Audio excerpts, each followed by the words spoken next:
Ana rasakan sakitnya itu nyampe ke sini di sore hari. Nyampe ke sini di malam hari. Jantung itu sudah mulai merasakan. Waktu itu di pesantren. Mudir ma'had takut ana mati di pesantren. Dia mengatakan, Syafiq pulang, kata dia. Ana ngomong jangan. Ana kalau pulang dimarahin sama orang tua. Ahsan di sini, kalau sudah harus mati, mati di sini sudah. Itu dampaknya berapa banyak orang yang digigit langsung mati. Ada yang digigit masih sempat selamat racunnya itu. Ada yang kadang kala cacat seumur hidup. Maka ketika Ibnu Qayyim menjelaskan bahwa bahaya kemaksiatan itu seperti bahaya racun ketika mengenai seseorang, dan racun itu biasanya nanti terakhir ya sampai ke jantung itu. Lalu beliau mengatakan, wahal fid dunya wal akhirah syururun wada'un illa sababuhul ma'asi wadh-dhunub. Apakah ada di dunia dan di akhirat kejahatan-kejahatan, penyakit-penyakit, melainkan sebabnya adalah dosa-dosa dan kemaksiatan. Antum kalau sakit langsung istighfar. Antum kena musibah pulang sandalnya hilang, nggak usah marah sama Ustadz Haikal. Ini gimana masjid ini, sandal ana baru hilang, jangan. Boleh jadi itu penghapusan dosa buat antum. Antum boleh jadi nanti mau pulang mobilnya ditutup sama mobilnya orang. Orang pada pulang semua, antum nggak bisa pulang. Padahal antum sudah kelaparan mau makan. Boleh jadi itu karena dosa-dosa yang kita lakukan, jemaah. Lalu beliau mengatakan, famal ladzi akhrajal abawaini minal jannah. Apa yang mengeluarkan ayah bunda kita dari surga? Negeri yang penuh dengan kelezatan, negeri yang penuh dengan kenikmatan, menuju negeri yang penuh dengan duka dan penyakit. Kita tahu di surga itu nggak ada toilet. Di surga itu nggak ada BPJS. Di surga itu nggak ada rumah sakit. Di surga itu nggak ada tidur. Yang ada kenikmatan. Semuanya hidup dengan kenikmatan. Tapi apa yang menyebabkan Nabi Adam keluar dari surga bersama istrinya? Bisikan iblis dan keinginan jiwa. Kemudian apa yang menyebabkan iblis dilaknat, dikeluarkan dari kerajaan langit? Kemudian ia hidup dengan laknat itu sampai kiamat, dan kelak akan disiksa di dalam api neraka. Apa? Gara-gara dosa. Ada perbedaan dosa Adam sama dosa iblis. Sama-sama nih berbuat dosa. Bedanya Nabi Adam ketika dipanggil sama Allah, dikatakan alam anhakuma, bukankah aku larang kalian untuk mendekati pohon itu? Apa kata Nabi Adam? Rabbana zalamna anfusana. Langsung mengakui dosa. Wahai Rabb kami, ya kami salah, kami menzalimin diri kami sendiri. Wa illam taghfir lana wa tarhamna lanakunanna minal khasirin. Kalau engkau tidak ngampuni kami, engkau tidak memaafkan kami, engkau tidak merahmati kami akan jadi orang-orang yang merugi. Iblis sama berbuat dosa. Ketika ditanya sama Allah, ma mana'aka an tasjuda lima khalaqtu biyadayya? Apa yang menyebabkan engkau enggak mau sujud, menolak perintahku untuk sujud kepada yang kuciptakan dengan kedua tanganku? Apa jawaban iblis? Ana khairun minhu, aku lebih baik dari dia.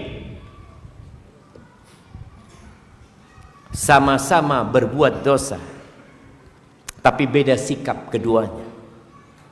Maka kita tahu apa yang terjadi dengan iblis dan apa yang terjadi dengan Nabi Adam alaihissalam. Kemudian apa yang menyebabkan bumi ini tenggelam, jemaah? Di masa Nabi Nuh alaihissalam. Nabi Nuh itu sayang sama kaumnya. Berapa tahun Nabi Nuh itu berdakwah? 950 tahun. Beliau mengatakan kepada kaumnya, faqultu astaghfiru rabbakum innahu kana ghaffara. Aku katakan kepada kaumku, ya Allah, kalian mohon ampun sama Allah. Allah itu Maha Pengampun. Bayangkan ya, mereka 950 tahun bermaksiat, tetap diajak untuk bertobat. Allah itu Maha Pengampun. Kalian bertobatlah, nggak mau mereka. Didakwain, diajak siang malam dengan berbagai macam metode. Mereka menolak. Lalu Allah tenggelamkan bumi ini. Kalimantan pun tenggelam pada saat itu. Semua tenggelam. Kecuali mereka yang berada di atas kapalnya Nabi Nuh alaihissalam. Apa penyebab itu banjir? Qarun. Mana Qarun? Bagaimana kita itu kalau melihat orang kaya, kayak melintir jamaah, ya Allah, zen hidupnya orang ini ya Masya Allah. Siapa yang tidak menganga, terpesona melihat kekayaan Qarun? Mereka ingin seperti Qarun. Ingin, dan mereka mengatakan, ya Allah, innahu ladzu hadzin azim. Dia benar-benar orang yang punya keberuntungan besar sekali. Senang hidupnya dia, berbahagia dia di dunia. Mereka mengatakan, kata kami diberi seperti apa yang diberikan kepada Qarun. Qarun ini ketika disuruh taat kepada Allah, disuruh berbuat baik kepada umat manusia, disuruh ingat sama akhiratnya, apa kata dia? Innama utituhu ala ilmin indi. Aku ini bisa kaya, aku ini bisa sukses karena ilmu yang diberikan kepada aku. Apa yang terjadi? Fakhasafna bihi wa bidarihil ard. Kami benamkan dia bersama rumah dan hartanya di bumi ini. Nggak ada ceritanya Qarun lagi, nggak ada. Sehingga orang-orang ketika lihat, mana Qarun, nggak ada, hilang. Ahibati fillah, Allah mengatakan di surat Al-Ankabut ayat 40, fakullan akhadna bidzambih. Semua kami beri hukuman gara-gara dosa mereka. Dosa kita beda. Dan ingat, sebagian kita merasa tidak berdosa karena dia sudah hijrah, dia sudah tinggalkan dosa-dosa kemaksiatan. Boleh jadi dia punya dosa dalam hatinya yang tidak nampak dalam raganya, tapi kelak pada hari kiamat akan dimunculkan semua yang ada di hatinya. Berapa banyak orang yang sombong, yang hasad. Berapa banyak orang yang berburuk sangka kepada Allah Azza wa Jalla, tapi dia enggak, dosa-dosa fisiknya enggak ada, ada dosa hati. Dan semua akan diberi hukuman berdasarkan dosa mereka. Faminhum mar arsalna alaihim hasiba. Ada yang kami kirimkan kepada mereka bebatuan dari langit, menghancurkan mereka. Wa minhum man akhadathu sayhah. Ada yang Allah hancurkan dengan teriakan, jemaah. Wa anfusahum yadzlimun. Tapi mereka yang membalas.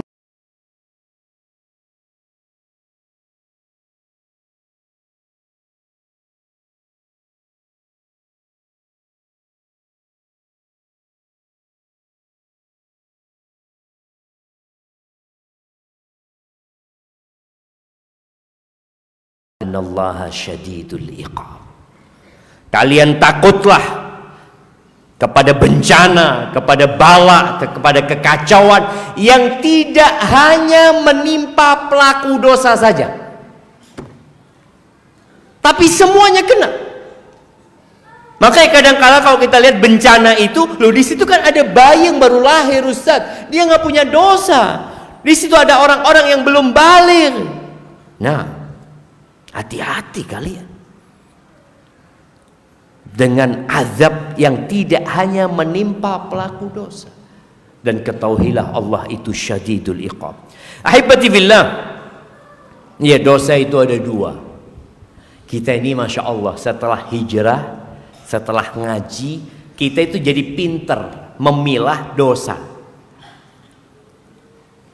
Ada dosa besar, ada dosa kecil. Kita kalau dosa besar, na'udzubillah. Apalagi syirik, aduh jangan sampai. Wajnubni wa baniya an na'budal asnam. Hindarkan aku dan anak keturunanku dari menyembah berhala. Nah, kita tahu dengan dosa-dosa besar. Tapi sebagian kita itu masih terus melakukan dosa-dosa kecil. Udah ngaji nih, udah belajar riba, na'udzubillah, dosa besar. Sihir, na'udzubillah. Dia tinggalkan tuh dosa-dosa besar, tapi kemudian dia pindah ke dosa-dosa kecil dengan dalih apa? Allah Maha Pengampun, Maha Pengasih, Ustaz. Bukankah Allah mengatakan innal hasanati yudhibnas sayyiat? Sesungguhnya kebaikan-kebaikan itu akan mengusir, akan menghilangkan keburukan-keburukan. Ustaz, bukankah sholat yang 5 waktu itu penghapusan dosa? Bukankah dari satu umroh ke umroh selanjutnya itu penghapusan dosa? Bukankah dari Ramadan ke Ramadan selanjutnya itu penghapusan dosa? Lalu kita merasa nyaman dengan dosa-dosa kecil. Berzina itu dosa besar apa bukan? Dosa besar. Tapi berduaan dengan perempuan yang bukan mahramnya, dosa besar apa bukan? Belum, Ustaz, belum dosa besar. Menuju ke dosa besar. Memandang yang diharamkan untuk dipandang, dosa besar apa dosa kecil? Nama kecil lah Ustaz. Ini kan cuma zina mata Ustaz. Anak bentar lagi mau sholat duhur, ini selesai insyaallah. Alhamdulillah. Alhamdulillah. Apa kata Nabi sallallahu alaihi wasallam berkaitan dengan dosa kecil ini? Beliau mengatakan iyyakum wa muhaqqaratiz dzunub. Kalian hati-hati hindari dengan dosa-dosa diremehkan. Fa innama dzunub kamathali qaumin nazalu batna wadin faja'a dha bi'ud wa ja'a dha bi'ud.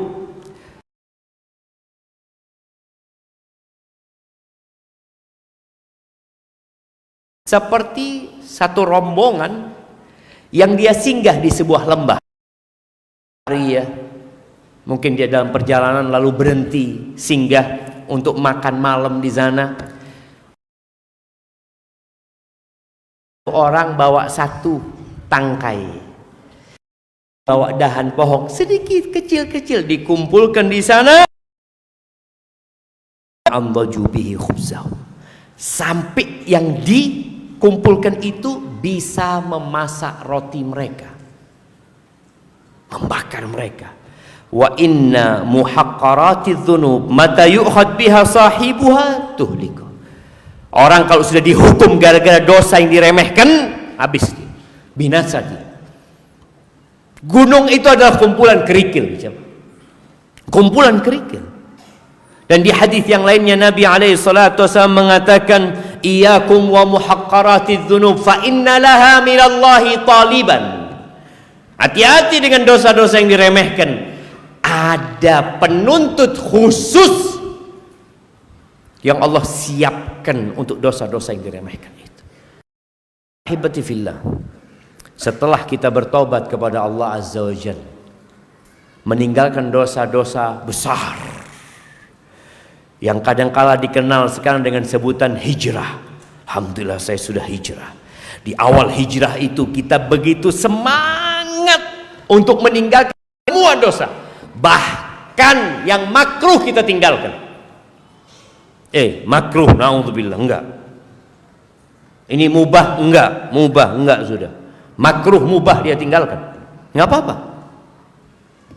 Tapi mulai dia memperbanyak yang mubah. Setelah itu naik ke yang makruh. Setelah itu masuk ke dosa-dosa yang diremehkan. Maka membuat kita binasa. Ahibati fillah, ingat dengan kejadian perang Uhud. Umat Islam itu jumlahnya berapa dan orang-orang kafir itu jumlahnya berapa? Mana kasih hadiah? Kapan terjadinya? Kapan terjadinya? Jumlahnya berapa? Nah,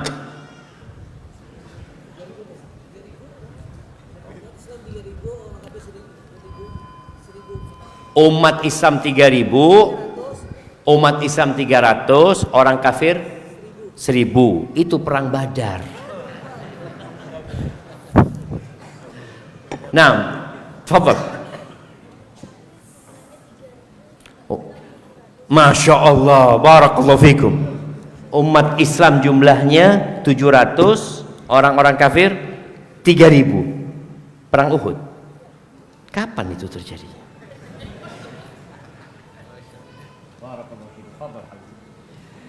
Nah, umat Islam jumlahnya 300 pada waktu perang Badar, 300 belasan. Melawan 1.000, Allah berikan kemenangan kepada umat Islam. Setahun kemudian, perang Badar itu terjadi di bulan Ramadan, tahun kedua Hijriah. Setahun kemudian, di bulan Syawal, tahun ketiga Hijriah, umat Islam jumlahnya 700, sebenarnya 1.000 jumlahnya. Tapi ada 300 dari orang-orang munafikin yang meninggalkan peperangan. Melawan 3.000 orang. Subhanallah. Umat Islam itu menang bukan karena jumlah. Kalau antum baca sejarah, selalu umat Islam itu lebih sedikit dari musuh-musuhnya. Dan Allah berikan kemenangan kepada mereka. Tapi ketika perang Uhud, bayangin ya, perang Uhud itu ada Nabi kita Muhammad SAW. Ada Abu Bakar di sana, ada Umar di sana, ada Utsman di sana, ada Ali bin Abi Thalib di sana, ada Abdurrahman bin Auf, ada Talha bin Ubaidillah, ada Sa'ad bin Abi Waqqas, ada Sa'id bin Zaid, ada Abu Ubaidah Amir bin Jarrah. 10 sahabat yang dijamin masuk surga ikut perang Uhud bersama Bilal bin Rabah. Ada Hamzah paman Nabi alaihi salatu wassalam. Ketika awal peperangan, Nabi mengatur barisan 650 menghadapi musuh. 50 orang bertahan di bukit kecil. Ada nama bukit itu dikenal dengan Jabal Rumah sekarang ya, bagi mereka yang berangkat. Bukit kecil itu menjadi saksi sampai hari ini. 50 orang ditaruh di sana dan dikasih satu perintah oleh Nabi SAW. Kalah menang kalian tetap di sini. Kalau burung-burung itu turun, burung-burung pemakan bangkai itu turun memakan kepala kami, kalian nggak usah bantuin kami. Kalau kita menang pun kalian nggak usah nolongin kami, nggak usah nolong kami untuk mengumpulkan harta rampasan perang. Udah, kalian tetap di sini. Maafin. Nah, fadhil.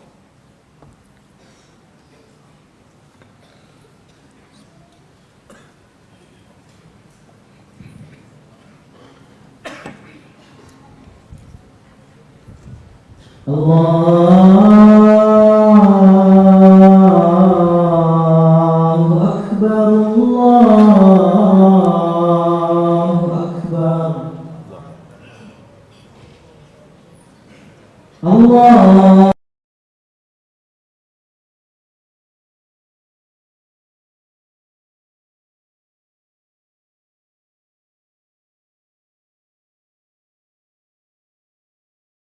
أشهد أن لا إله إلا الله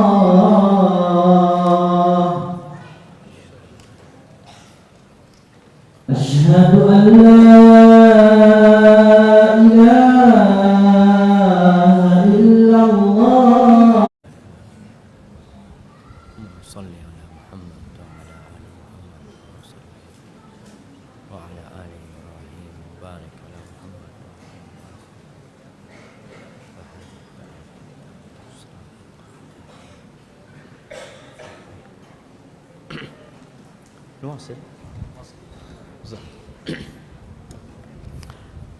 Sampai mana tadi kita?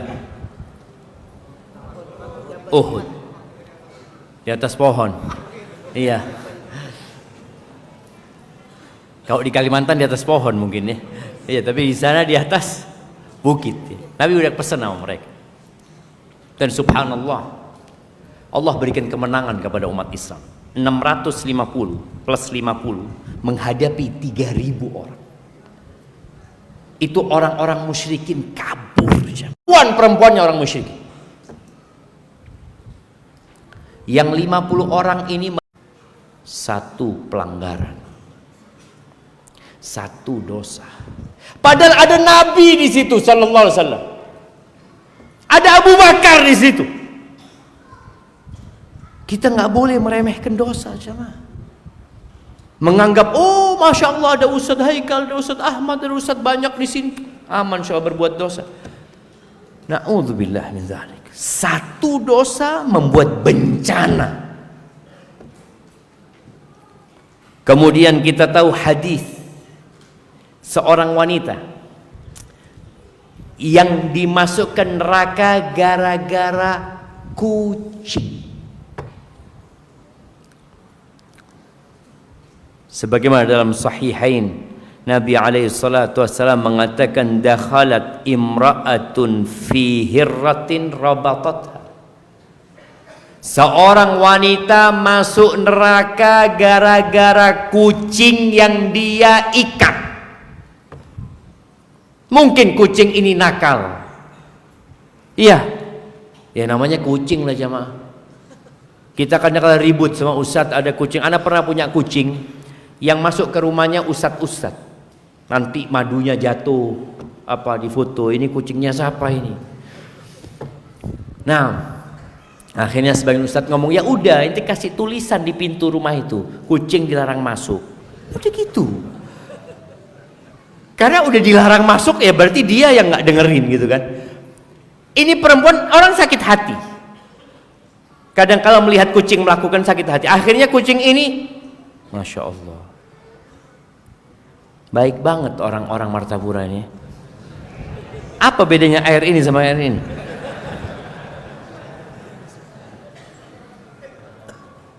Sama aja, nggak ada bedanya. Tadi ana husnudzon, kayaknya air anget nih jamaah. Ternyata enggak ya. Insyaallah. Barakallahu fikum.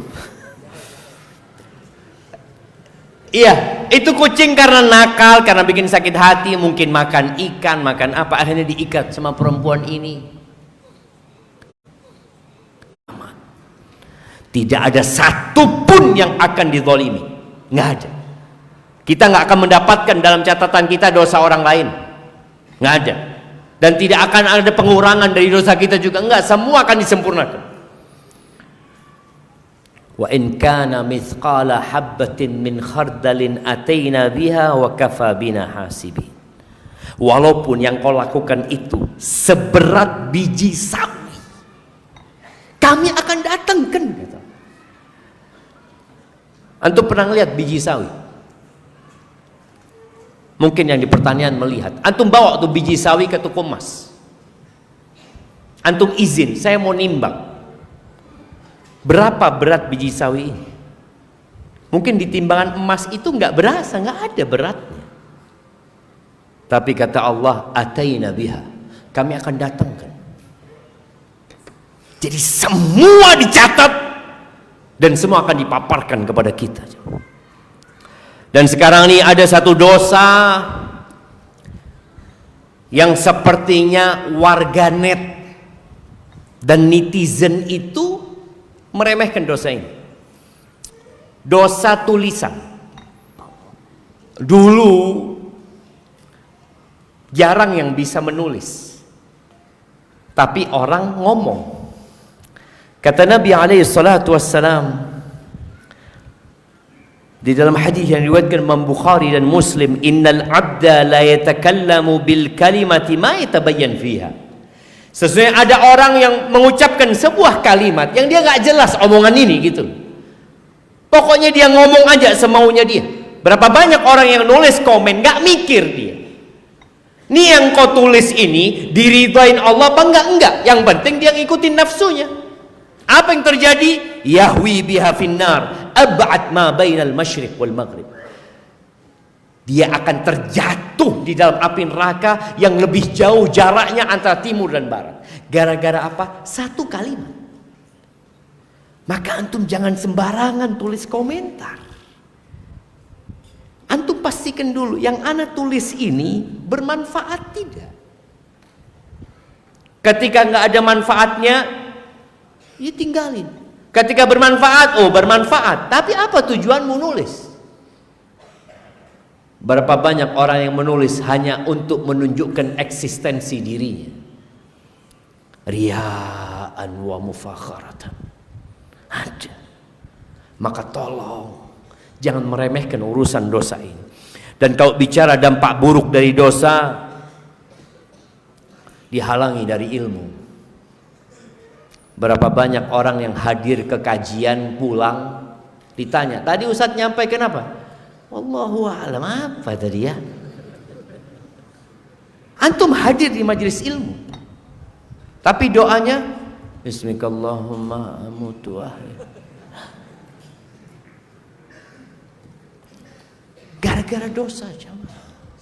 Maka tolong ketika antum belajar nggak masuk-masuk, ketika antum belajar tapi kok kayaknya ilmu yang didapat nggak bermanfaat, tidak membuat antum lebih dekat sama Allah Azza wa Jal, banyak-banyak istighfar. Mohon ampun kepada Allah Azza wa Jal. Suara apa itu? Nah, ketika Imam Syafi'i yang mengadu kepada Imam Waqi' yang dia mengatakan syakautu ila waqi'in su'a hifdhi fa arsyadani ila tarkil ma'asi wa akhbarani bi anna al-ilma nurun wa nurullahi la yu'tahu 'asi. Ini buat khususnya buat para santri ya. Para santri, kalau engkau menghadapi kesulitan menghafal, kesulitan memahami penjelasan ustaz. Kenapa fulan faham, ana kok nggak faham? Kenapa fulan hafal, kok ana nggak hafal? Antum duduk istighfar, mohon ampun sama Allah Azza wa Jalla. Boleh jadi karena dosa-dosa kita. Dihalangi dari rizki. Nah, ini ada orang yang terus berbuat dosa, dia melihat rizkinya ana kok terpuruk Ustaz ya. Tapi ana ngelihat fulan Ustaz sholat nggak pernah. Wallah nggak pernah sholat, maksiat. Tapi fulusnya tambah banyak Ustaz. Ana yang soft pertama utangnya belum lunas sampai sekarang. Kita melihat. Makanya biasanya yang soft pertama ini banyak orang-orang susah aja Maya. Kalau sudah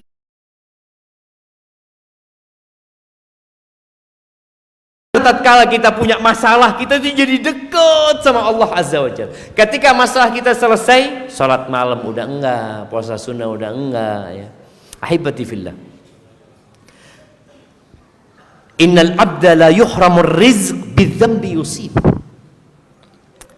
Orang itu dihalangi dari rizki gara-gara dosa yang dia lakukan.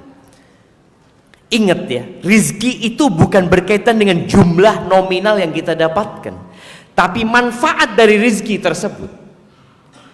Berapa banyak orang-orang yang kaya raya tapi ternyata hartanya jadi azab. Jadi azab buat dia. Tidur malam gak bisa. Anda ingat dengan cerita seorang syekh ya. Ketika syekh ini mau berangkat ke tempatnya orang kaya, biasanya kalau ustadz ke rumahnya orang kaya ngapain? Ya mah, bawa proposal.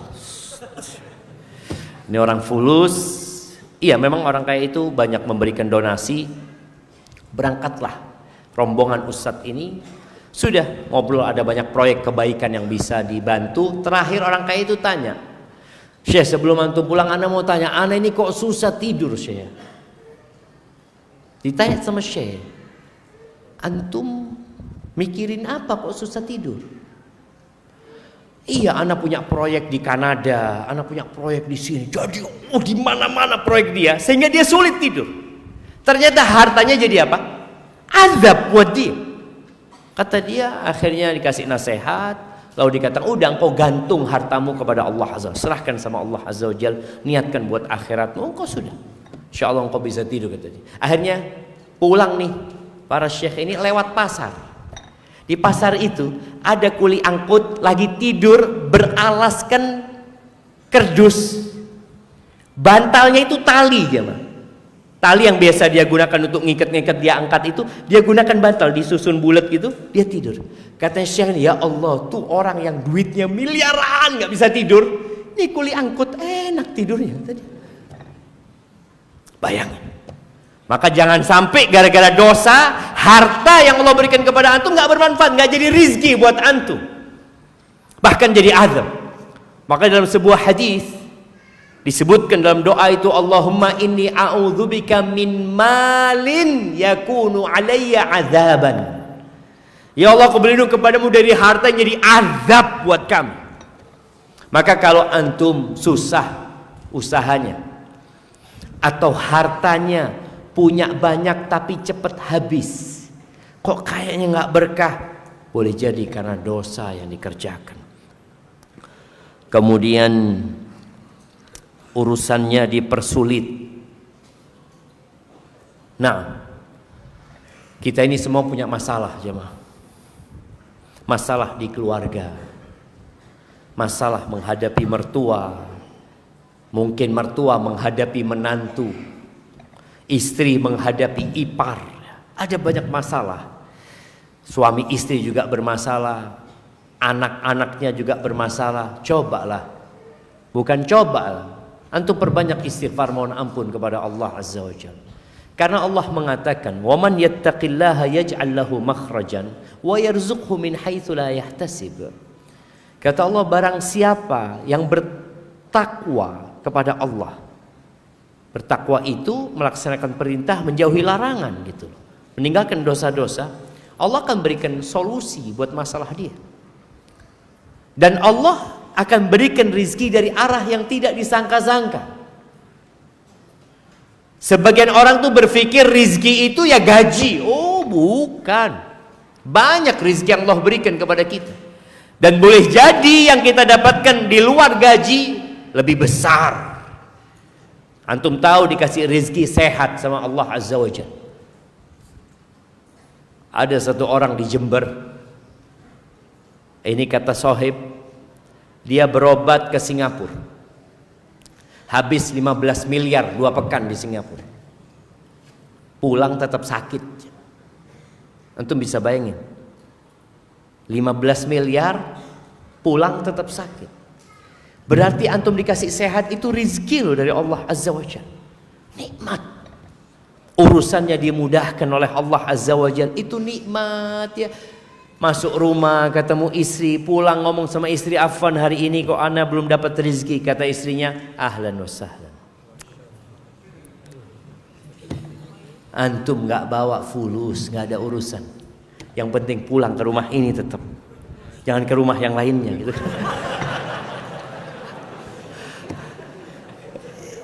Artinya urusannya jadi mudah, masya Allah.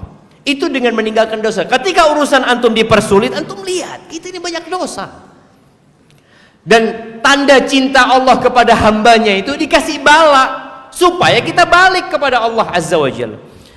Kemudian biasanya orang yang banyak berbuat dosa itu akan merasakan kengerian, kesepian, ketidaknyamanan di dalam dadanya. Suntuk, galau, gundah gulana, dosa. Antum kembali kepada Allah Azza wa Jalla. Kemudian ingat dosa itu melahirkan dosa. Jangan merasa aman dengan dosa yang kita lakukan karena kita tahu ilmunya itu dosa kecil. Dari dosa kecil itu akan nih, gara-gara melihat seorang wanita dia turun dari menara itu. Dia datang ke rumah perempuan tersebut, dia mengatakan, aku ingin engkau, aku ingin nikah sama engkau. Kata perempuan ini, nggak bisa. Bapakku nggak mungkin menikahkanmu dengan aku karena aku Nasrani dan engkau Muslim. Secara hukum agama boleh Muslim menikahi ahlul kitab, Tapi perempuan ini katakan nggak mungkin, Bapak. Apa kata laki-laki ini? Idzan atanassar. Kalau gitu aku masuk Nasrani. Na'udzubillah. Dan betul. Dia menikah dan diceritakan di situ, entah dia sudah menghubungi istri apa belum, dia sempat naik ke atas rumahnya, terjatuh dari loteng dan mati. Na'udzubillah. Tadi dosa melahirkan dosa. Jangan pernah antum meremehkan dosa, mengatakan aku nanti akan tobat kepada Allah Azza wa Jal. Berapa banyak orang yang keluar dari rumahnya dalam kondisi berdiri, masuk ke rumahnya dalam kondisi rebahan, mati. Kita nggak tahu kapan ajal menjemput kita. Dan di antara dampak dosa, ini yang terakhir ya, kita mungkin masuk ke sesi tanya jawab sebentar lagi, yang dirasakan oleh umat Islam di berbagai penjuru dunia.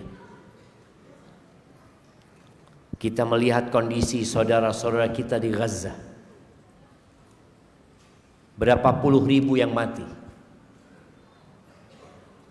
Mereka dibantai, mereka dibunuh di tengah-tengah umat Islam. Antum bisa bayangin ya, kalau ada di tengah sini saudara kita dibantai sama orang kafir, lalu kita yang semua di sini cuma bisa nonton dan melihat. Kenapa itu terjadi? Itu dampak dosa, kehinaan yang Allah berikan kepada umat Islam. Kata Rasul sallallahu alaihi wasallam, "Idza tabaya'tum bil 'ina wa raditum biz-zar' wa akhadtum adhnabal baqar wa taraktumul jihad, sallatallahu alaikum dhullan la yanzi'uhu." Apabila sistem jual beli kalian ina itu salah satu model jual beli riba tapi terselubung. Artinya orang itu masih takut sama Allah, melakukan riba sembunyi-sembunyi gitu. Dia pakai hila supaya nggak ketahuan kalau ini riba, masih sembunyi-sembunyi. Ada rasa takut dia. Tapi kalau sistem jual beli kalian sudah seperti itu, sedangkan kita melihat sekarang riba merajalela dan umat Islam merasa nggak apa-apa, nggak masalah, berapa persen cuma.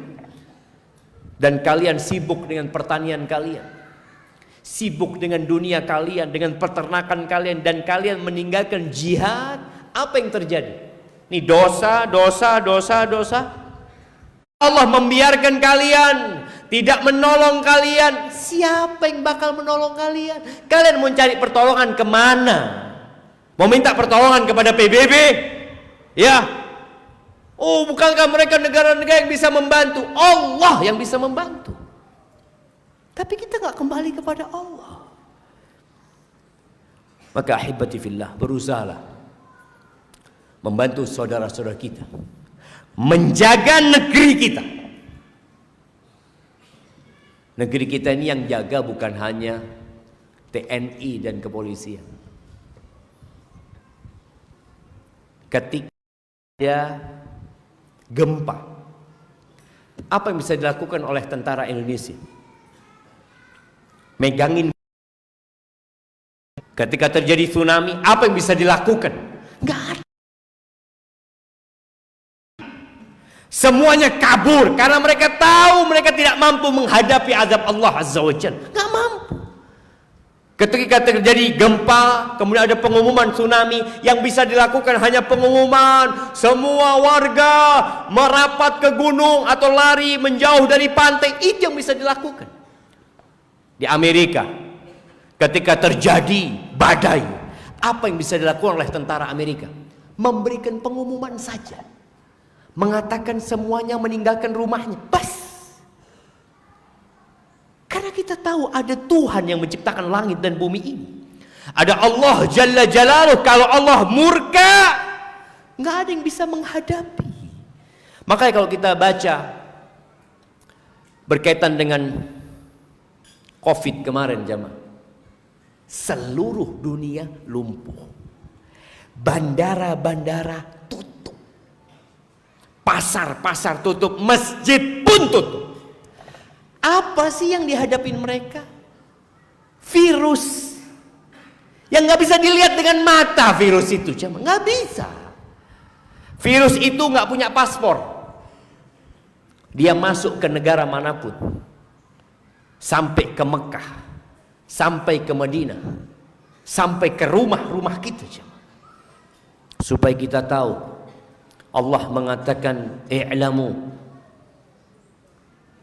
annallaha syadidul iqab. Ketahuilah sesungguhnya Allah itu azabnya pedih. Allah juga mengatakan, nabbi ibadi anni anal ghafurur rahim. Kabarkan kepada orang-orang itu Muhammad, sampaikan kepada mereka bahwa aku adalah Tuhan yang maha pengasih dan maha pengampun. Sampaikan kepada mereka. Tapi kasih tahu juga mereka, wa anna azabi huwal azabul alim. Azabku itu pedih. Aqulu qawli hadha wa astaghfirullah li wa lakum wa li sa'iril mu'minin wal mu'minat fastaghfiruhu innahu huwal ghafurur rahim. Mungkin kita masuk ke saya tanya jawab. Naam, tafadhal. Jazakumullah khairan Ustaz Syarif atas materi dan nasihat yang disampaikan. Semoga kita bisa mengambil faedah dan manfaat yang banyak dari nasihat yang beliau sampaikan. Izin kami mengulangi peraturan pertanyaan. Bagi peserta daurah yang ingin memberikan pertanyaan, bisa menuliskan pertanyaan melalui lembar kertas.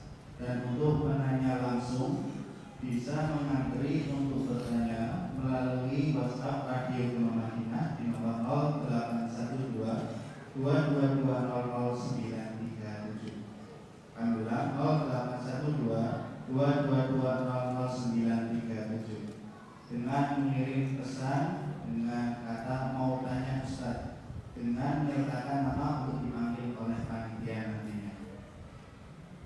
Kemudian izin kami bertanya pertanyaan Ustaz. Assalamualaikum warahmatullahi wabarakatuh. Waalaikumsalam. Ustaz, saya seorang pelaku maksiat. Saya sadar, tetapi saya sampai sekarang belum berhenti. Sampai saya merasa maksiat yang saya lakukan seperti biasa saja. Ada keinginan ingin kembali, tetapi entah saya selalu gagal. Saya sadar saya bermaksiat karena saya meninggalkan sholat. Rezeki saya menjadi seret. Yang mau saya tanyakan, cara apa Ustaz yang paling mujarab supaya saya bisa sadar? Karena saya merasa lumayan tahu agama, tetapi saya langgar. Apakah ruqyah perlu untuk saya? Dan saya merasa di posisi merasa menjadi orang munafik. Semoga Allah mengampuni saya. Barakallahu fiikum. Wa fiikum wa barak ya. Naam, ahibati fillah. Di antara yang menyebabkan orang itu terus berbuat dosa adalah lupa dengan kematian. Rasulullah sallallahu alaihi wasallam mengatakan, "Aktsiru dzikra hadhimil ladzat." Perbanyaklah kalian mengingat pemutus kelezatan. Kita diperintahkan untuk mengingat. Karena orang yang ingat dengan kematian itu akan semangat beribadah, akan segera bertobat, akan qanaah dengan kehidupan ini. Tapi ketika dia lupa dengan yang namanya kematian, ya dia berbuat dosa lagi, berbuat dosa lagi, berbuat dosa lagi. Dan ada angan-angan untuk bertobat ada. Makanya orang yang lupa dengan kematian itu, tobatnya nanti dia berpikir. Nanti saya ada keinginan untuk bertobat. Maka nasihat ana yang pertama, antum bulatkan tekad. Dan ketahuilah bahwa dosa yang antum lakukan tidak akan membuat antum berbahagia. Dan dosa itu yang menyebabkan antum sulit untuk sholat. Ketika ada seorang datang kepada Hasan al-Basri, dia mengatakan, aku ini mau sholat malam, aku sudah siapkan semuanya, Kenapa aku nggak bangun? Kenapa fulan bisa bangun? Kenapa fulan bisa sholat? Kenapa aku nggak bisa? Aku sehat fisiknya seperti fulan. Apa kata Hasan al-Basri? Qayyadatka dhunubuka. Engkau dibelenggu, dirantai dengan dosa-dosa. Maka tadi dosa melahirkan dosa, melahirkan dosa. Maka antum harus tekadkan untuk berhenti berbuat dosa. Dengan cara apa? Antum duduk, sesali dosa antum. Karena ada orang yang berbuat dosa karena kebiasaan, bukan karena kelezatan. Ada manusia yang sampai titik berbuat dosa bukan untuk kelezatan. Udah hilang kelezatannya dia. Tapi kenapa dia melakukan itu? Kebiasaan berbuat dosa saja. Nggak enak kalau nggak berbuat dosa. Maka sesali dosa antum, apalagi antum mengerti agama katanya, faham. Kemudian yang kedua, tinggalkan dosa itu segera. Nanti ana berbuat lagi, nggak ada urusan nanti. Sekarang, antum sekarang nulis pertanyaan itu, antum bulatkan tekad, ana mau berhenti berbuat dosa. Sekarang, bertekad untuk tidak mengulangi. Nanti gimana kalau ngulangin? Jangan bicara nanti. Antum belum tentu bisa keluar dari masjid ini.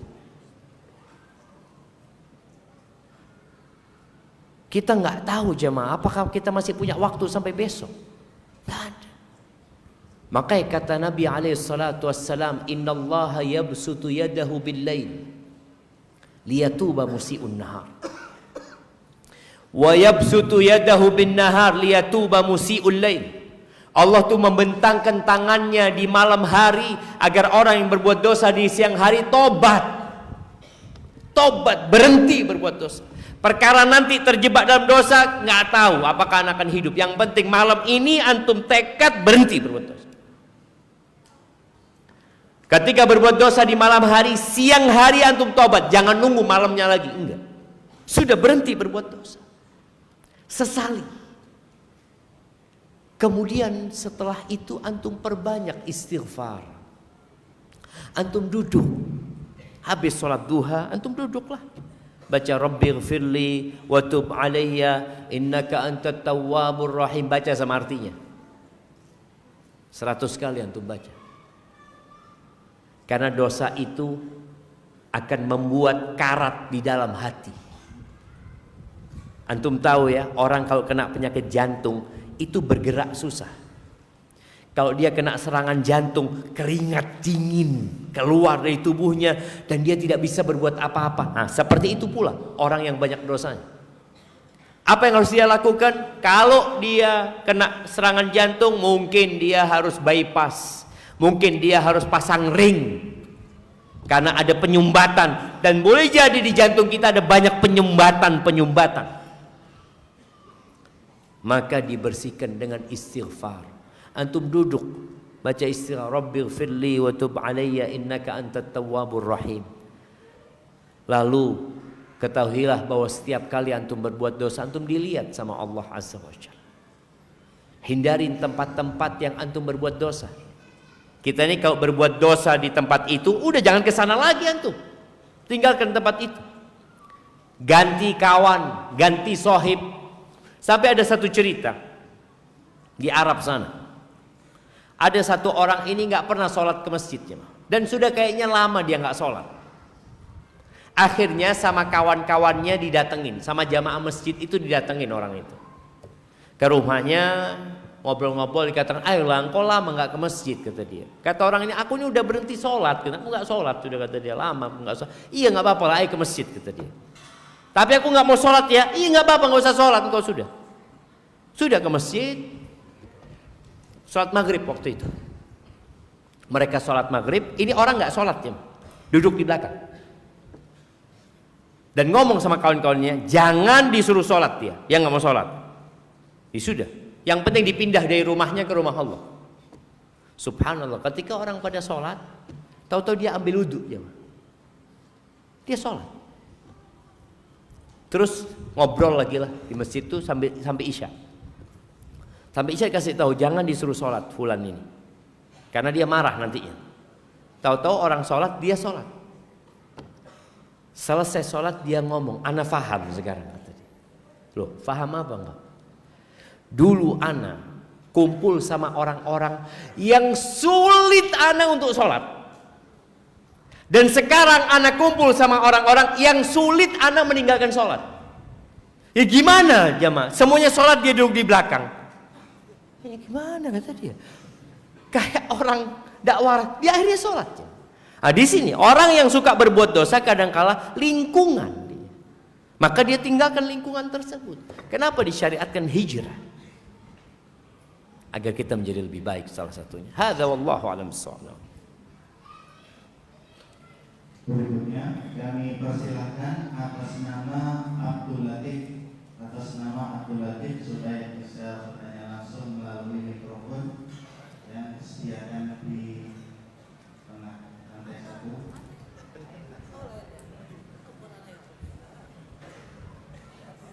Kalau dari atas dia harus turun. Gimana antum? Oh itu, tafadhal.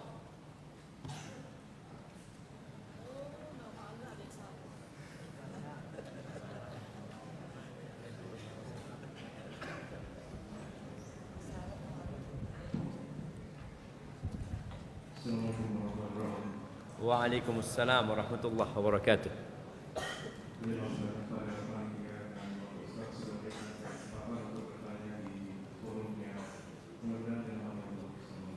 Allahumma amin. Alhamdulillah, saya bekerja di suatu perusahaan itu sebagai tim manajemen dan direksi. Perusahaan itu bergerak di bidang kesehatan kawasan. Nah, kadang saya bersama tim itu ada yang mendiskusikan hal yang baik hingga yang buruk kawasan. Ada kalanya juga kami mendiskusikan aib yang buruk dari suatu atau pegawai perusahaan kami. Bahkan kadang kami mendiskusikan instansi lain yang terkait dengan perusahaan. Bahkan mungkin yang lebih parahnya, kami itu kadang melakukan spekulasi gitu, atau praduga-praduga untuk menentukan langkah dari perusahaan selanjutnya seperti itu. Nah, jadi yang kita tanyakan, yang saya tanyakan, apa saya bersama tim ini termasuk bermaksiat atau berdosa gitu dengan membongkar aib atau memfitnah dari saudara sesama muslim di masa lalu. Tunggu, yang terakhir dengan apa? Dibacakan yang terakhir tadi. Apakah saya berdosa dengan tim? Iya, dengan membongkar aib gitu. Membongkar atau aib memfitnah dari saudara sesama muslim. Masya Allah, barakallahu fikum. Iya, kayaknya jawabannya sudah antum jawab sendiri. Kalau bicara membongkar aib saudaranya, perusahaan mungkin mendiskusikan adanya pegawai yang perlu dibina, nggak apa-apa. Ketika ada pegawai yang malas, yang apa, kemudian dicarikan solusi bagaimana menyelesaikan masalah dia, kemudian dipanggil, itu termasuk usaha perbaikan. Bukan ngomongin yang sekedar menyenangkan hati, tapi dalam rangka memberikan perbaikan. Karena ya namanya perusahaan adalah karyawan-karyawan yang perlu dibina ya, yang mungkin melakukan kesalahan, pencurian atau apa. Itu dari pihak manajemen melakukan itu untuk pemanggilan, nggak ada masalah. Tapi kalau sekedar ngomongin keburukannya orang tersebut atau mencari-cari aib orang tersebut, kata Nabi sallallahu alaihi wasallam, "Man tatabba'a aurata akhi, tatabba'a Allah aurata." Barang siapa yang mencari-cari kesalahan saudaranya, kekurangan saudaranya, maka Allah akan membongkar kesalahan dia, akan dicari-cari kesalahan dia. Dan kalau Allah sudah mencari-cari kesalahan hambanya, binasa dia. Di rumahnya Allah bongkar kesalahan dia. Maka tadi kumpul sama tim, ketika mereka mengobrolin tentang seorang karyawan, antum tanya, tunggu dulu, kenapa kita ngomongin fulan? Tanyakan, agar mereka menggunakan akal sehat mereka. Kalau ternyata iya nggak ada, dosa, udah nggak usah. Tapi kalau kita mau mencari solusi bagaimana memperbaiki fulan, loh, ini memang tugas manajemen gitu. Bagaimana karyawan-karyawan itu menjadi lebih baik. Yang kedua, kalau bicara menfitnah, apa yang dilakukan fitnah tadi? Anda belum paham. Misalnya seperti ini, Ustaz, karena kita kan belum organisasi atau seseorang. Jadi kita melakukan spekulasi-spekulasi dalam rapat tersebut. Nah itu apakah bila tidak betul apakah termasuk memfitnah? Tunggu, jadi membicarakan itu tanpa bukti, tanpa dalil, ya nggak boleh.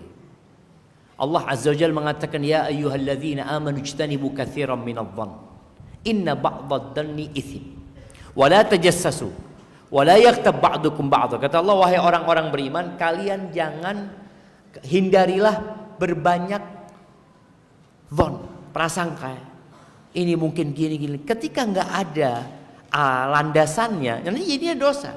Wala tajassasu. Kadang-kala kita ngomongin seperti itu, lalu langkah yang kedua mencari-cari. Karena kita sudah punya persepsi kayaknya ini nggak benar, akhirnya kita mencari bagaimana persepsi kita jadi benar, bahwa dia memang nggak benar seperti itu. Yang terakhir kita akan ribain.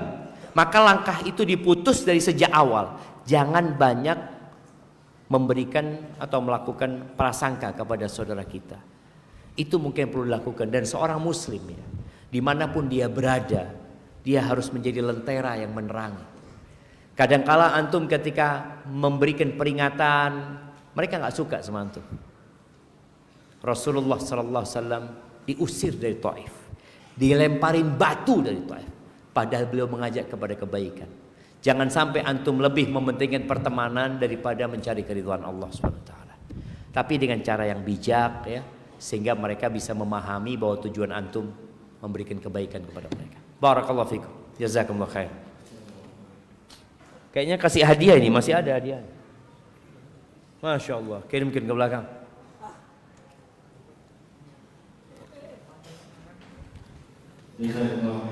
Pertanyaan berikutnya, Ustaz, bagaimana agar kita tidak meremehkan dosa? Banyak kawan-kawan yang alumni sekolah Islam justru lebih berani melakukan dosa daripada yang alumni sekolah umum atau biasa. Apakah ilmunya tidak bermanfaat? Jazakumullahu khairan. Iya jemaah. Jadi kadangkala yang belajar agama ini, dia belajar terpaksa.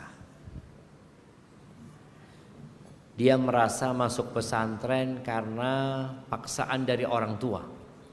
Di sini nanti tugas pesantren bagaimana menumbuhkan di diri anak-anak itu tentang fadilah menuntut ilmu. Orang tuamu itu tidak membuangmu ke tempat ini.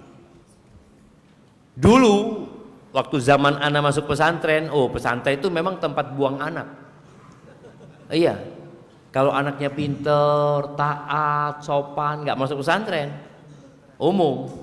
Tapi kalau yang nakal-nakal, nggak nurut masuk pesantren. Jadi ancaman yang menakutkan pesantren itu aja, Mas. Akhirnya kita di pesantren kumpul sama anak-anak nggak benar semua gitu. Sekarang udah nggak, masya Allah. Kesadaran orang tua, tapi kadangkala anaknya belum sadar. Di sini harus ada kerjasama antara orang tua sama pesantren. Maka biasanya kalau awal-awal masuk pesantren itu kita dikasih bimbingan tentang keutamaan menuntut ilmu ya, supaya mereka tahu apa fadilah yang akan didapatkan ketika seorang menuntut ilmu agama. Lalu kedudukan yang tinggi di sisi Allah, warisan para nabi. Yang nanti harapannya anak ini tidak lagi terpaksa masuk pesantren. Dia di pesantren itu merasakan, ya Allah benar ya, anak dapat ini, dapat itu. Nah, kembali kepada pertanyaan tadi, kenapa ada, ya nggak semuanya ya, oknum sebenarnya. Yang ditanyakan ini oknum. Kalau dikatakan tadi, kenapa yang belajar agama kok lebih mudah berbuat dosa daripada yang umum? Itu oknum. Ada yang seperti itu. Maka tugas kita adalah menumbuhkan kesadaran tentang bahwa berbuat dosa itu memberikan dampak buruk kepada kita. Ada orang yang meninggalkan dosa itu seperti orang yang, kenapa engkau kok nggak makan sate kambing sama lemaknya, kan enak katanya. Enggak katanya, anak kata dokter sudah harus ngurangin itu. Dia meninggalkan gara-gara ada informasi, karena dia ingin menyelamatkan dirinya. Jadi ada orang yang memikirkan kesenangan dirinya, tapi ada orang yang memikirkan keselamatan dirinya. Ketika memikirkan kesenangan dirinya, dia akan berbuat dosa. Karena memang surga itu diliputin dengan hal-hal yang dibenci oleh jiwa, dan neraka itu dikelilingin oleh hal-hal yang disukai oleh syahwat manusia. Itu mungkin perlu dilakukan. Kemudian memperbanyak istighfar. Kadang-kala diingatkan ya, orang yang ngerti dan orang yang tidak ngerti itu bedanya dalam cara berdakwah. Kalau orang itu nggak paham agama, dikasih nasihat, oh itu nggak boleh, dia tahu, oh nggak boleh ternyata Ustaz. Iya, anak nggak tahu Ustaz, jazakallah khair gitu ya. Ada orang yang paham agama, ngerti hukum, tapi dia nggak ngamalin. Maka cara berdakwahnya itu selain kita mengingatkan, tapi kita juga menyebutkan tentang fadilah-fadilah atau ancaman-ancaman, sehingga ada ketertarikan dan ada kekhawatiran dia untuk melakukan dosa tersebut. Dia khawatir Allah murka sama dia khawatir tadi rizkinya dia disempat, masalahnya jadi ruwet, sehingga dia meninggalkan itu dosa. Yang ketiga, ada orang yang suka mendebat. Ada orang kalau dikasih tahu, oh kayak tadi, ya kan dosa kecil Ustaz, udahlah jangan terlalu berlebihan dalam beragama. Ini ya harus ada dialog, dan Allah mengatakan wajadilhum billati hiya ahsan.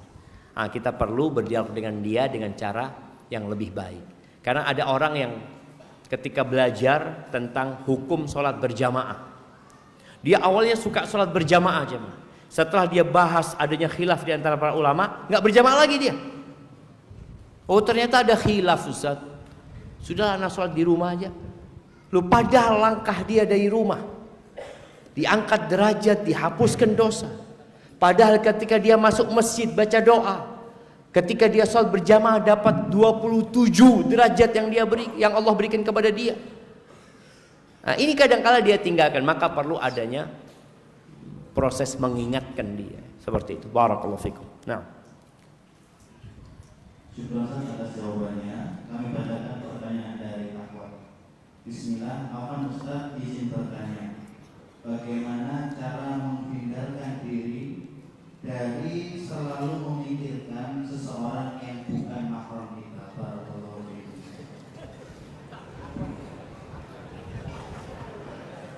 artinya kalau mahramnya boleh dipikirkan gitu. Ya jamaah, ada yang namanya jatuh cinta. Siapa yang tidak pernah jatuh cinta? Apa yang harus dilakukan ketika seorang jatuh cinta, kemudian dia memikirkan laki-laki tersebut atau laki-laki memikirkan perempuan tersebut? Ada hal yang kita tidak bisa lawan perasaan itu, tapi yang bisa kita lakukan adalah bagaimana menjaga aturan syariat. Ketika pikiran itu datang tentang laki-laki tersebut dan engkau tertarik dia untuk menjadi suamimu, engkau berdoa minta sama Allah, ya Allah kalau fulan baik jadikan suamiku.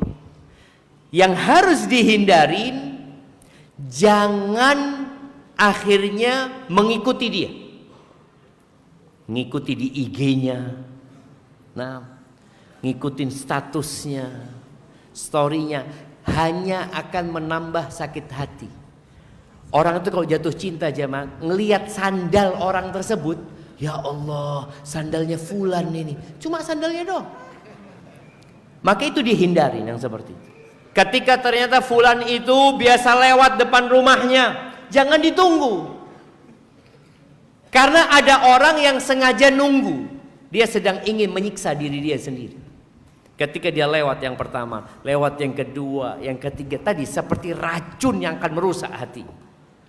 Maka mintalah pertolongan kepada Allah Azza wa Jal untuk diselamatkan dari pikiran-pikiran tersebut. Ada doa yang diajarkan Nabi SAW kepada para sahabatnya, Allahumma inni a'udzubika min syarri sam'i wa min syarri basari wa min syarri lisani wa min syarri qalbi wa min syarri mani. Ya Allah, aku berlindung kepadamu dari keburukan pendengaranku, kejahatan penglihatanku, keburukan lisanku, keburukan hatiku, dan keburukan air maniku. Minta berlindung kepada Allah Azza wa Jal dan sambil menghindari tadi hal-hal yang hanya akan menambah penyakit di hati kita. Hadza wallahu a'lam bissawab. Barakallahu fiikum Ustaz. Dan berikutnya dari Bapak-bapak. Ustaz, izin bertanya, bagaimana cara yang benar memperingatkan istri yang masih suka zumba dan karaoke? Karena setiap kita ingin memberi nasihat, si istri sudah ancang-ancang berwajah seram dan tancap gas marah-marah duluan. Padahal ini kewajiban suami untuk mengingatkannya. Barakallahu fiikum. Subhanallah jemaah. Tadi ana juga sempat singgung ya, bahwasanya banyak dosa yang dilakukan dianggap nggak dosa, nggak apa-apa gitu. Sehingga ketika ada orang yang memberikan nasihat, itu dianggap menyimpang. Dia mengatakan, udahlah Islam biasa-biasa aja, nggak usah berlebih-lebihan. Engkau ikut aliran apa gitu loh. Ini suami istri kadang-kadang debat dalam masalah tadi. Apa yang harus dilakukan oleh suami? Kadang-kala istri memang masih lemah imannya. Maka yang perlu dilakukan suami adalah duduk sama istri, menguatkan keimanan istri. Dengan cara apa? Jangan bicara tentang zumba dan karaoke dulu sama dia. Tadi kalau bicara itu mesti wajahnya garang, karena dia nggak mau kasih nasihat tentang itu. Ya udah duduk bicara tentang akhirat. Duduk sama dia, membahas tentang tafsir surat Alhaakumut Takatsur. Duduk sama istri. Atau Al-Humazah. Bagaimana menumbuhkan di diri dia bahwasanya hidup di dunia ini hanya sementara gitu. Ketika sudah ambisi kepada akhirat itu tumbuh, keimanannya sudah mulai berkembang, ini bisa dikasih tahu. Karena berapa banyak orang yang tahu hukum tapi tetap melanggar. Maka bagaimana menumbuhkan hal itu? Allah Azza wa Jalla mengatakan, wallati takhafuna nushuzahunna fa'idhuhunna. Dan istri-istri yang kalian takut dia itu membangkang, udah kelihatan tanda-tandanya ini nggak nurut, seperti tadi mau dikasih nasihat sudah kelihatan wajah garangnya. Apa yang harus dilakukan? Fa'idhuhunna. Kasih mau'idhah dia, kasih nasihat. Dan ketika memberikan nasihat kepada istri, berikan nasihat dengan cinta dan kasih sayang. Ada suami ketika mau ngasih nasihat istri, dia udah ngomong, aku itu nggak suka sama kamu. Kira-kira istri seperti apa menanggapi nasihat itu? Ya sudah, sana pergi, nggak suka sama aku. Tapi ketika sang suami mengatakan, demi Allah aku cinta sama engkau, aku sayang sama engkau, aku ingin bareng sama engkau sampai ke surga Allah Azza wa Jalla. Rasulullah SAW ketika memberikan nasihat kepada Mu'ad bin Jabal, beliau mengatakan, ya Mu'ad, wallahi inni uhibbu. Mu'ad, demi Allah aku cinta sama engkau, aku sayang sama engkau. Orang kalau dikasih muqaddimah seperti itu, hatinya terbuka untuk menerima nasihat. Ini yang memberikan nasihat orang yang cinta kepadanya. Maka dari seorang suami kasih nasihat, cari waktu yang tepat. Jadi kayak tadi dia kalau mau dikasih nasihat urusan zumba yang ada berantem, ya sudah, cari waktu di malam hari, antum ajak istri makan, ya, masya Allah, dengan ruangan yang mungkin rumahnya dibikin seromantis mungkin. Mungkin istri tanya, ada apa suamiku ini? Kasih nasihat. Kalau ternyata nggak mau, apa proses selanjutnya? Kata Allah Azza wa Jalla, wahjuruhunna fil madaji. Pisah ranjang. Siap nggak antum pisah ranjang sama istri? Waduh, azab rusak. Disinilah berapa banyak wanita itu yang akhirnya menguasai suaminya karena tahu suaminya butuh sama dia. Tapi ketika suami setelah memberikan nasihat secara berkala, dia kasih nasihat, ternyata istri masih nggak mau, dia nggak sentuh istri. Yang biasanya dia sentuh malam hari, dia nggak sentuh. Istrinya akan mikir, oh suamiku serius, serius suamiku. Tapi kalau dikasih nasihat nggak mau sama suami dikumpulin, ya dia pasang badan kayak tadi, wajah garang atau apa. Rasul SAW pernah mendiamkan istrinya 1 bulan. 1 bulan. Semua istri. Mungkin antum berpikir, iya Ustaz, mendiamkan istri kan masih ada istri lain. Enggak, Nabi SAW mendiamkan semua istrinya. Beliau tinggal sendirian. Setelah 1 bulan, kasih nasihat sama Nabi SAW. Kau masih mau sama aku? Kalau enggak, kita berpisah. Allah turunkan firman-Nya di surat Al-Ahzab ayat 28, 29, nanti dilihat. Bagaimana Allah perintahkan kepada Nabi untuk memberi pilihan kepada istrinya. Engkau tetap mau bersamaku atau engkau ingin dunia? Kalau ingin dunia, selamat tinggal, cerai sudah. Sampai seperti itu. Maka coba proses itu dilakukan. Semoga istri terbuka hatinya. Sekali-kali diajak kajian istrinya seperti itu. Karena ada wanita-wanita yang terus terang pendidikan agamanya kurang. Dia hidup dengan masyarakat yang memang beranggapan perbuatan itu nggak apa-apa gitu loh. Nggak terlarang. Engkau aja yang baru belajar agama sok semuanya haram. Tuh haram, ini haram. Kadang-kadang seperti itu. Maka kita yang perlu perlahan-lahan. Hadza wallahu a'lam bissawab. Kemudian kami persilahkan penanya langsung atas nama Jiwo Rahmadin untuk mendatangi mikrofon.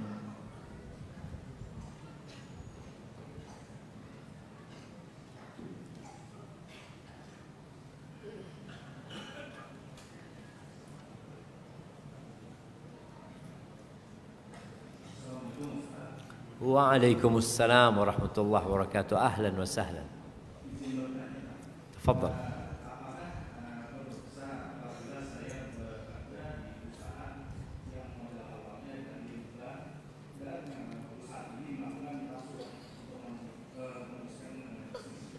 Melakukan apa? Dengan rishwah. Rishwah. Rashwah, oke. Siap. Barakallahu fikum. Nah, ya kalau bicara modal awalnya riba, artinya dia pinjam dengan riba. Tapi perusahaannya itu bukan riba. Maka insya Allah dosanya ya ditanggung oleh perusahaan yang berkaitan dengan ribanya. Ketika antum bekerja di tempat itu nggak ada masalah insya Allah. Karena pekerjaan antum halal. Selama pekerjaan yang antum lakukan halal, itu insya Allah nggak ada masalah. Ataupun berkaitan dengan masalah rishwah. Nah, di sini rishwah ar-rashi wal murtashi finnar. Orang yang menyogok dan disogok itu neraka. Kalau posisi memudahkan urusan itu memang menjadi haknya. Kan kita tahu di negeri kita ini kadang-kala memang harus dengan cara seperti itu. Tapi kita tidak mengambil hak orang lain, semoga kerja di situ masih nggak apa-apa. Tapi kalau sudah antum mengambil hak orang lain, berarti harus diberikan kepada orang lain seperti itu. Hadza wallahu a'lam bissawab. Nah,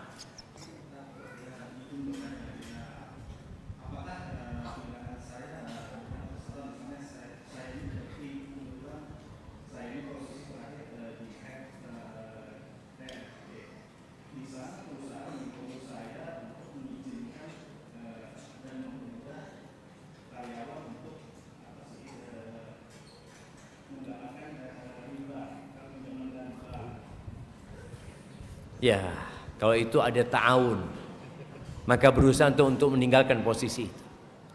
Dan usahakan memang ketika antum berada di posisi itu untuk selalu memberikan nasihat kepada orang-orang tersebut. Karena ada orang-orang itu tadi merasa nggak apa-apa gitu loh, merasa nggak dosa. Sedangkan antum ketika melarang, memberikan arahan, dianggap antum aliran menyimpang seperti itu. Maka tadi apabila antum masih di posisi itu, usahakan antum selalu memberikan nasihat kepada mereka. Dan semoga dengan cara itu antum sudah terlepas ya. Tapi usahakan antum pindah dari posisi itu supaya tidak membantu orang-orang untuk melakukan riba. Karena antum harus tanda tangan antum nantinya di situ. Barakallahu fikum. Udah resign dari sana. Allah ibarik fikum. Insyaallah Allah kasih ganti antum yang lebih baik insyaallah. Barakallahu fikum. Nah, kayaknya pertanyaan terakhir sudah. Nah, pertanyaan terakhir. Kami persilakan atas nama Fajar Dwi untuk bertanya langsung.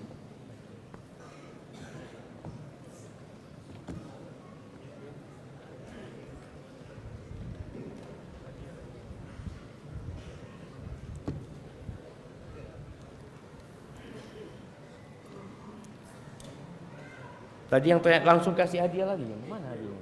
Nah, kirimkan ke beliau. Nah, yang tanya tadi. Tafadhal, Mas Fajar.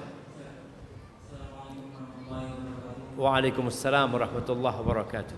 Mohon izin bertanya terkait dengan 3 poin terkait dengan pekerjaan. Poin pertama terkait dengan bagaimana hukum kami, mohon maaf saya ASN, hukum terkait dengan kehumasan dalam instansi. Yang mana dari kehumasan itu terdapat, mohon maaf, ada musik, mungkin dalam satu konten ada misalnya foto dalam kegiatan, ada foto nilai muka dan sebagainya. Yang kedua, bagaimana menyikapi terlambat masuk bekerja dalam instansi kami. Saat kami terlambat masuk bekerja dalam tidak sampai 30 menit, kami dapat menggantinya di 30 menit setelah pulang ketika kemudian oleh instansi. Tetapi saat kami terlambat mohon sedikit dan ada rasa kelalaian dalam instansi kami, sayang kalau kami sedikit misalnya ada. Gimana? Sayang. Saya kalau terlambatnya cuma sedikit, soalnya gantinya harus 30 menit juga. Tetap gantinya 30 menit seperti itu. Nah. Nah. Yang ketiga, bagaimana menjaga hubungan dengan lawan jenis dalam suatu organisasi, serta saat bekerja karena kami terlambat sholat, mohon nasihatnya. Terima kasih. Masya Allah, barakallahu fikum. Ahibati fillah. Berkaitan dengan yang pertama ya. Terkadang kita hidup di tempat yang kita tidak bisa menghilangkan kemungkaran tersebut. Tapi kalau antum tidak bisa menghilangkan, paling tidak keberadaan antum mengurangi kemungkaran tersebut. Karena ada sebagian kita yang cuma hidup di sana untuk cari makan. Tidak ada keinginan untuk beramar ma'ruf dan bernahi mungkar. Padahal kata Allah Azza wa Jalla, kuntum khaira ummatin ukhrijat linnas ta'muruna bil ma'ruf wa tanhauna 'anil munkar. Kalian ini adalah umat yang terbaik yang dikeluarkan untuk umat manusia. Apa kriterianya? Kalian beramal ma'ruf, bernahi mungkar. Dan ketika kita melihat kemungkaran, kita diperintahkan merubah dengan tangan kita. Nggak mampu maka dengan lisan kita, nggak mampu maka dengan hati kita. Maka hendaklah keberadaan antum di tempat itu membuat satu perubahan. Kalau ketika antum masuk ada 10 kemungkaran, mungkin jadi 8, mungkin nanti jadi 7. Tapi bukan dibiarkan kemungkaran itu terjadi. Kemudian bicara yang kedua tadi, berkaitan dengan terlambat. Kita ini kadangkala bekerja tidak ada unsur ibadah. Kita bekerja ya sekedar cari fulus saja. Padahal kalau tadi sepertinya antum terlambat 5 menit, harus ganti 30 menit. Iya. Ketika antum niatkan lillahi ta'ala, antum akan dapat pahala di situ. Boleh jadi kita melakukan pekerjaan yang bukan pekerjaan kita di kantor itu. Ketika kita berharap pahala sama Allah, akan menjadi ibadah buat kita. Makanya seorang mukmin itu ikrarnya apa? Inna salati wa nusuki wa mahyaya wa mamati lillahi rabbil alamin. Enggak semua dihitung dengan duit. Kalau tadi antum katakan, oh, ana daripada 5 menit ahsan 20 menit. Antum kan merasa rugi kalau ana gantinya 30 menit.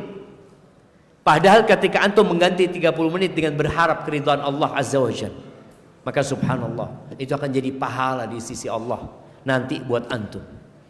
Maka berusahalah untuk ya mencari pahala di situ. Walaupun kalau secara hukum ya antum sama, telat 20 menit gantinya 30 menit. Dan kantor membolehkan hal itu. Tapi jangan sampai jadi kebiasaan. Jadi kebiasaan buruk nantinya. Yang ketiga, berkaitan dengan kita ini sedang darurat seks bebas ya. Darurat perzinaan.